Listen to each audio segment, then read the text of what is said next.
It's a great day in SimWorld, everybody. Good morning and welcome to SimWorld today. I'm your host, the man Sniffles himself, B-Ron, Mr. Sniffles, and alongside me is my man Yells. Good morning. How you doing, man? I'm Good to good. see I'm the man that yells you. in the building. the man that yells, and the man with the sniffles. B-Ron, we are here. It is Thirsty Thursday, and friends, I hope you're thirsty for some conversation because we got some good ones here for you today. Let's go ahead and let's jump right into it, shall we? The North. They did not have a good season last season, and I think a lot of that was due to coaching and that kind of thing. But now, they've got another year of Alex Rodriguez, a full year of him. They'll have a full season of Enzo Wolf with them. He joined them midway through the season last season. The new coach, Amir Hyman, his first full season there. How can the North take all of this and improve from last season's record, in your opinion? Yeah, they brought in coaching. You said it right out the gate. They brought in Amir Hyman, who's been very engaged with his teams through his first season and a half with SimWorld Prep. The team wasn't bad last season. They had Marcus Lafayette, Alex Rodriguez was there, as we already mentioned. Donovan Culver Bird, who I'm a big fan of. They had pieces, and Enzo. Let me not forget Enzo Wolf, but he didn't get a lot of opportunity down there last year. They had pieces, but the coaching was not present. And that's a theme you'll hear me harp on over and over and over, particularly at this prep level. The coaching has to be present. When you get to college and the pros, the coach can sit on the sideline, do his best Phil Jackson, Rudy Tomjanovich. Sometimes you're like, are these guys even doing anything other than Yeah. drawing it up in the clutch moments or if something falls apart? But, excuse me, at the prep level, got to be engaged daily. You got to be keeping these players checked in to get the most out of them because they're kids. They're youthful. Their attention span is about 5 seconds, right? Whatever they liked right now, they forgot about while they were thinking about it and started liking something else. And that can happen even with what they have with the passion of basketball. So the coaching, the subtraction of the prior coach, that's number one. Number two, bringing in someone as active, engaged, and in tune with the team as Coach Hyman is Yeah. number two. I think that's big. Number three is getting a solid scheme in there and a solid plan. I haven't seen a whole lot from their scrimmages or tapes. I haven't heard anyone talking and know exactly what they're running. But he's been able to build this team. Coach has. He's built it in the image that he would like to. He's brought in quality pieces. A-Rod's still there. Caleb Gibson is a very nice player. And then he's brought in Akeem Young, brought him with him from Gulf Coast and that whole Yeah. exodus from Gulf Yeah. Coast that occurred there. So I think they're in very good shape. But again, A-Rod. A-Rod's going to be the key for this team, in my opinion. So as he goes, so as his team goes. If he's shooting at a high clip, excuse me, if he's shooting at a high clip and he's in control of his game as he was last year, I think this team is in decent position in the intercontinental region.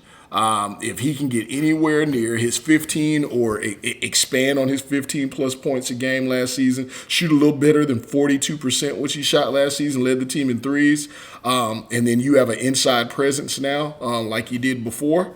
With Akeem Young, Enzo Wolf is a great passer, and they get a little bit of defense going.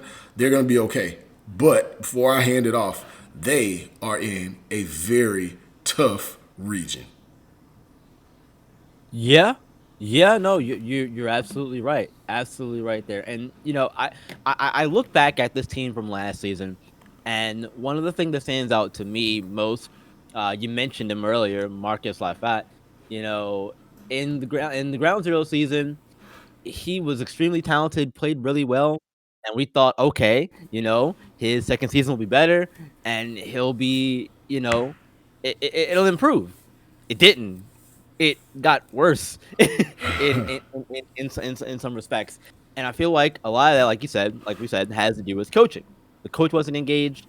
And Lifat also himself, he also wasn't really engaged with the team. He was talking about how he just wanted to you know get this over and done with so we can move on and that kind of thing. And there's a lot of that also kind of bled over into their play on the court, which is why I think back to that and again say, look, if A-Rod and Lifot were on the same page and they were both cooking like we thought they were, like we envisioned Lifot too, along with Rodriguez, that would have been a nasty combination. It just never worked out that way. Yep.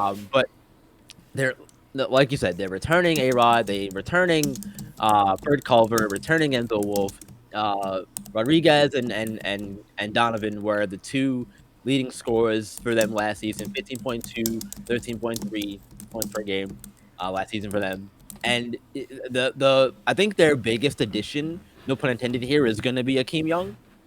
He's going to give them a solid paint presence, and I think Mitchell Morris and Cole might also play a big part in that too. Yep. Um, and well, Mr. Gravity being the owner now, his connection to Drake and that whole thing. I think all of these new things coming in for the North is going to give them a new swagger, and sometimes that's also all you need too, is to have someone come in and say, "Hey, you know, I believe in you guys. We are the ish, and we're going to own it, and we're going to live up to that." So I feel like there's a lot of that with this whole new regime change and new faces they've added coming into the team.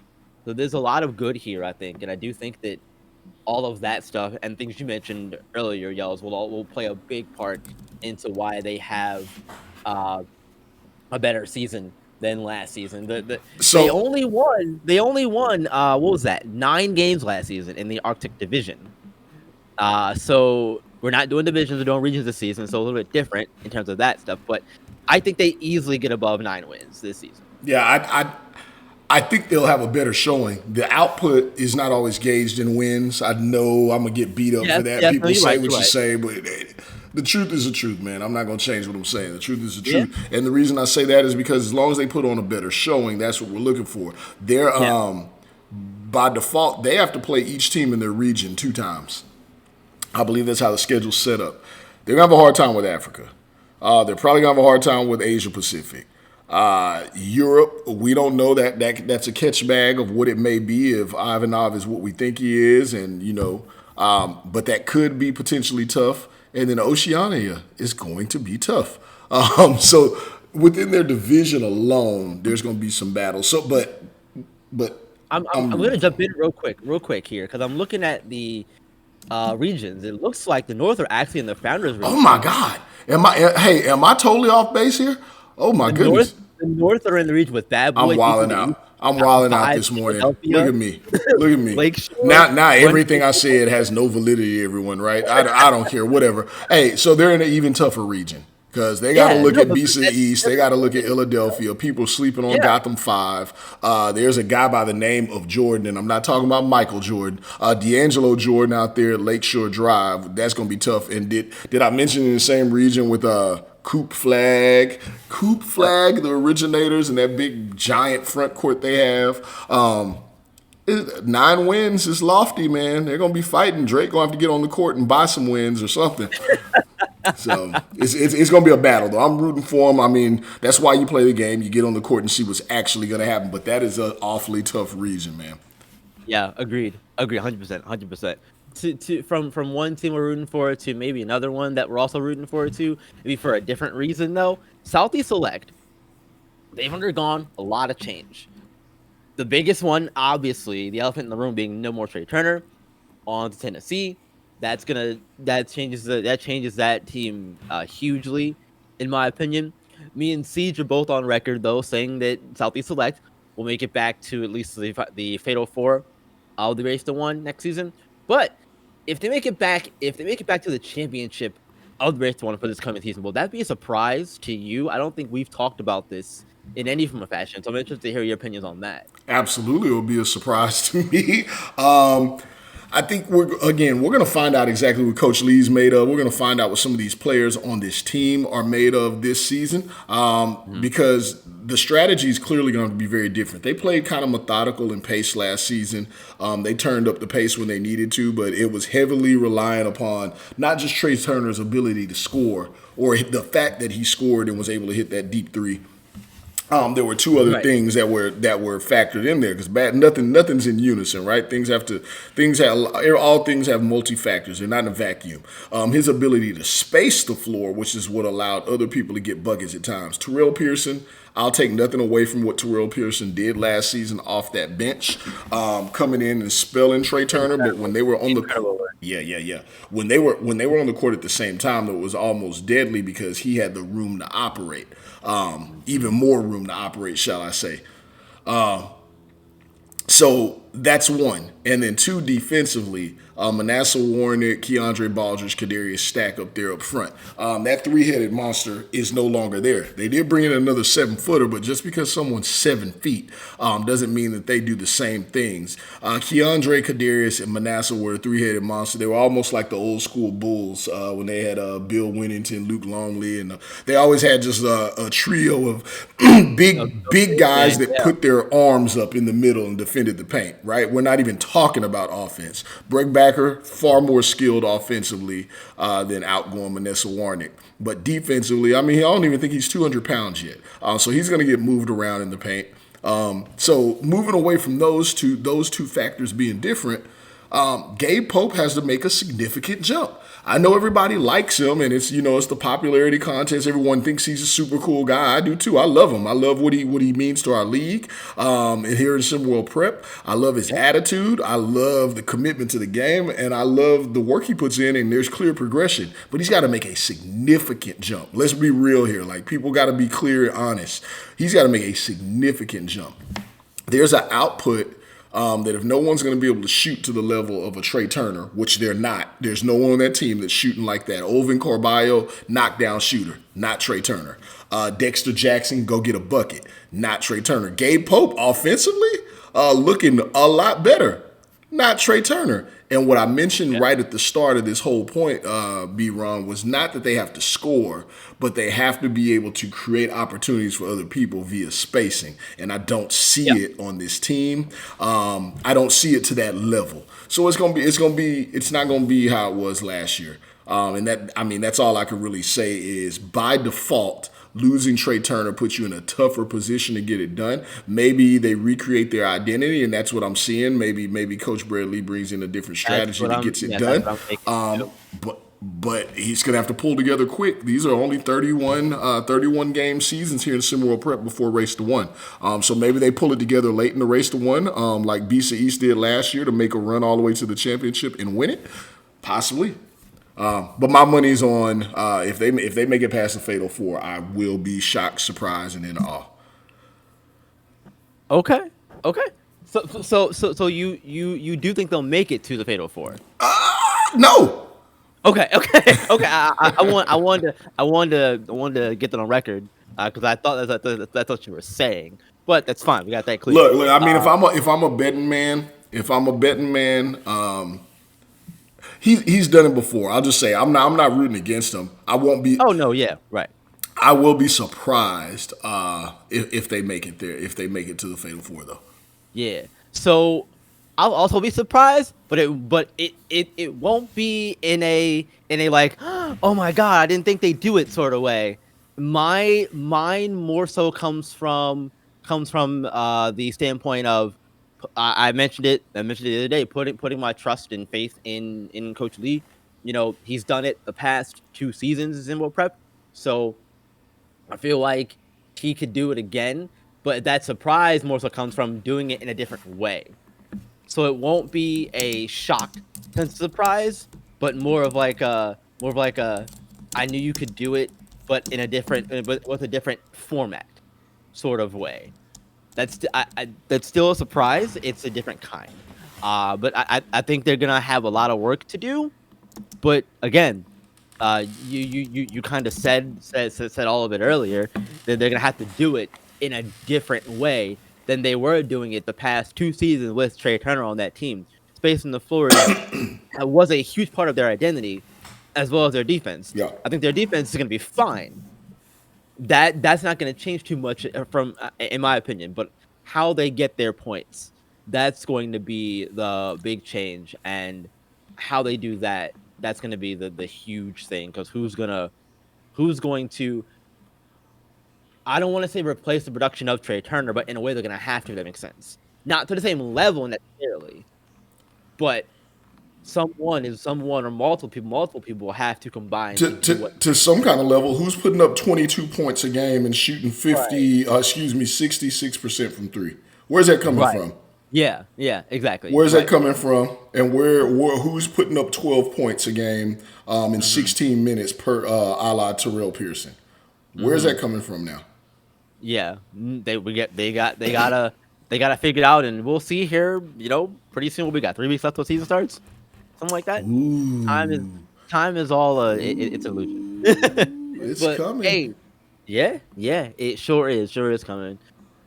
But man, we got look, underdogs is always a topic when you get into seasonal talk and playoff time and all of that. We love the underdog stories and that kind of things. So, who, in your opinion, are some of your underdogs coming into season two? Well, I always got to go first, man. What's up with that, B. Robbie? Then you know I Hey, don't know when to I don't know when to stop talking. All right, cool. You must have set it up this way for a reason. yeah. Bad boys, come out and play. I'm saying bad boys. What I've seen of Samuel Bogus this offseason in scrimmages and some of the footage I've had a chance to take a look at, he was always super clutch last season. And he developed the name Big Shot Bog, which I think is hysterical. But he's a facilitator. He looks more confident. He's no longer Lorenzo Phenom's shadow. And he's a pretty good defender. Coach Munch has some other things to work with. He brought in a few players that I think fit his identity of what he wants to do with that player. With that team.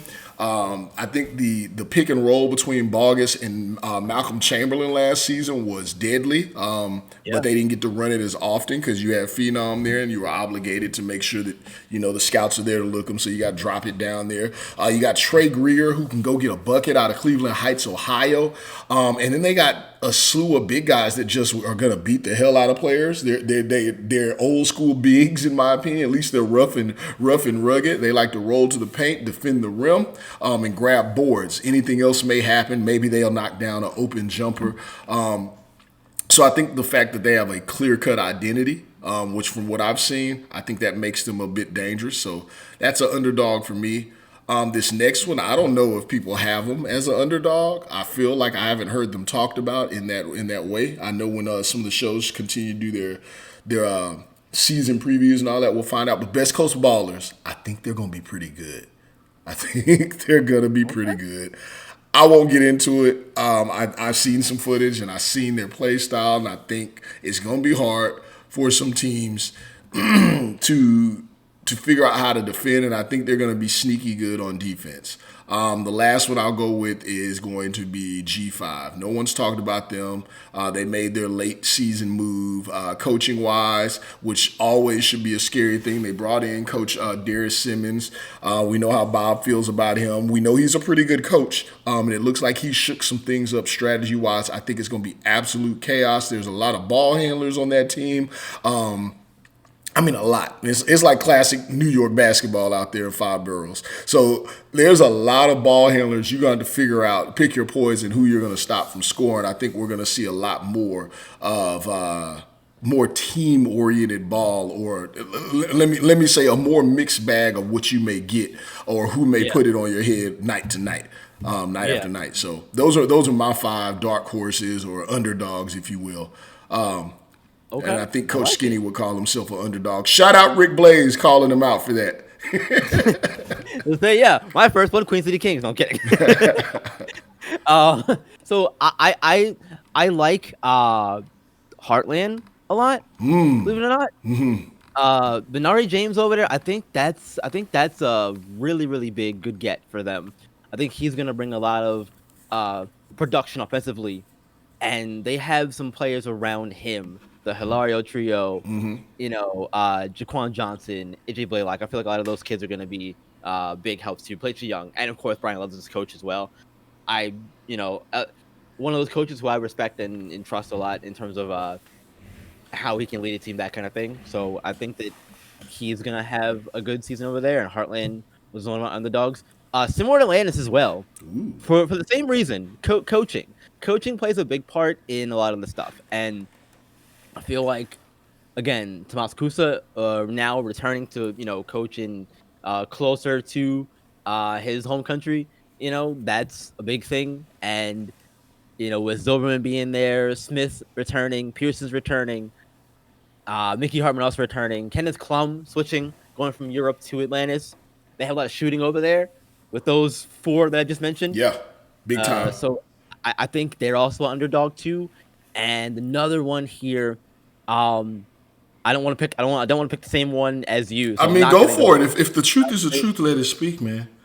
Yeah, I'm also gonna pick Gotham 5 as a Maryland person. It pains me to say New York team's an underdog, but here we are. For the same reasons you mentioned, they got a lot of ball handling on the team, and I feel like Coach Simmons over there is gonna be a different but good um voice over there for coaching that kind of stuff. Yeah, for sure. A Yeah, lot of stuff yeah, there. I like what you said about Atlantis, and I like what you said.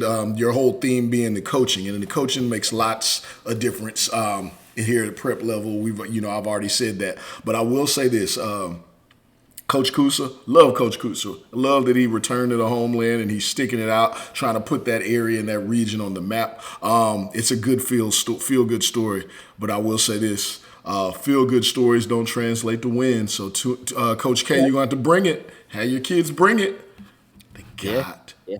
to bring it. They So, do. look, before we get out of here, scrimmage concerns, man. I know you want to talk about this. Yeah, A little too yeah. early to bring these up from anything scary we've seen, or it's prep ball. They don't get a whole lot of practice in together. They run a couple scrimmages before the season starts. Is it just the growing pains and it should be accepted, or should we be concerned? I think it's growing pains. I think it's all part of getting ready for the season. I don't think any of these concerns should be taken with any kind of merit because these are. I think you play at your best and sometimes your worst, where you're going up against people who your own team. These are players. These are kids who to some extent know each other pretty well, tendencies, all that stuff. So I feel like a lot of those things are masked, or I don't think that's the right word, but I think you know what I'm trying to say. I think those things get put into a better light when you're playing against someone you already know versus someone who may not know you as well, or an opponent might, as that whole thing goes. So no, I don't think anything to be concerned about. I think it's just all part of the process. Okay. Yeah. What about you? Yeah, I mean, I'm not sweating it at all. I'm not sweating it at Yeah, all. It's going to take a while. It's only a little bit of time to get together. Some of these teams are going to gel and have chemistry sooner than others. Some are not. yeah, But that's why there's a season to let it play out. Look, the team that won the championship in the race to one, in the inaugural race to one, in case anyone forgets, was Beast of the East. Coach was not there to start that season. He came in, had to pick things up. They were not great immediately. They got pretty good towards the end of the season, and then they really start gelling when during tournament time. got hot at the So right time. yeah, they figured it out, and they've looked good in their scrimmages here. So don't sweat it. Don't sweat it, Yeah, kids. Don't no, sweat it, coaches. not at Media, all. don't make too much of it. But then again, if you do your thing. Yeah, that's what you do, man. If that's what you do, that's what you do. Producer's shaking his head very condescendingly at us because, Here like, we man, these go. guys can talk. We sure can talk, man. Give the people what they want. Like Dave Batista. Give me what I Give want. me what They I want to want. hear us You know what I talk, man. want. Give it to me. That was a really weird segment. Really weird. I was like, what is he talking about? That was really awkward. Oh, They want to hear us talk, man. Look, we gave it to y'all today. Appreciate y'all listening to us ramble on for however long we did. Anyway, I hope y'all enjoyed. We will see you all tomorrow for the final edition of the week. And yeah, until tomorrow, you guys remember, right? SimWorld is the only place where you can see the game, be the game. We'll see y'all tomorrow.